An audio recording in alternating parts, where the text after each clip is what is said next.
Sleep times. When is it the right time for a baby to go to sleep? When they're tired. You can't impose sleep upon a baby.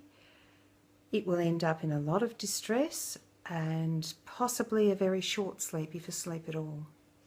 When babies' bodies are tired, it's when the brain is shifting, preparing for a different state of consciousness. So we'll see that shift start to occur when they begin to look tired. But often, unfortunately, little babies don't show their tired signs very well. So we have to be a bit mindful about how long it has been for them. How long have they been awake? If you follow the patterns of your baby in those first few months of life, you will see that they become increasingly able to show you when they're tired. You'll start to see the pattern develop, and you won't have to force them into a pattern at all. But the ideal way to help a baby go to sleep is to capture them at the time when they're feeling tired, they're looking tired, and they're preparing for sleep. If you leave it for too long, past that point, if you miss that point, you miss that opportunity of getting them to sleep at their prime time because they become overtired.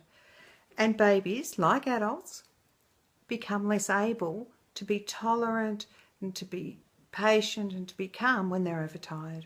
And getting a baby to go off to sleep when they're overtired is actually really hard for the baby and for the caregiver. So, what does your baby look like when they're tired? Look for their tired signs. Their tired signs are mini versions of your tired signs. It's the body showing changes, preparing for sleep. So they become pale. They get those little dark areas under their eyes. They might do the big blink. They might just gaze.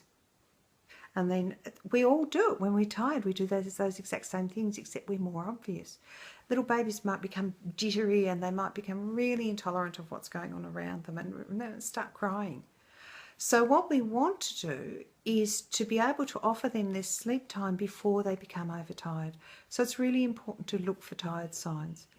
You will start to see your child's tired signs eventually. Sometimes babies display them really clearly and other times they don't. So then think about how long has this baby been awake. Have a think about how tiny your baby is and how they use their energy up so quickly. They feed, they have to get their energy, they need their supplies, they feed, they fill up their tank. They may play for a little while, they may fall back to sleep when they're absolutely tiny, or they may stay awake for a little while, which we call their playtime, their alert time. And then they go back to sleep. So they actually set up a feed, play, sleep cycle. So we'll talk about a feed, play, sleep cycle shortly.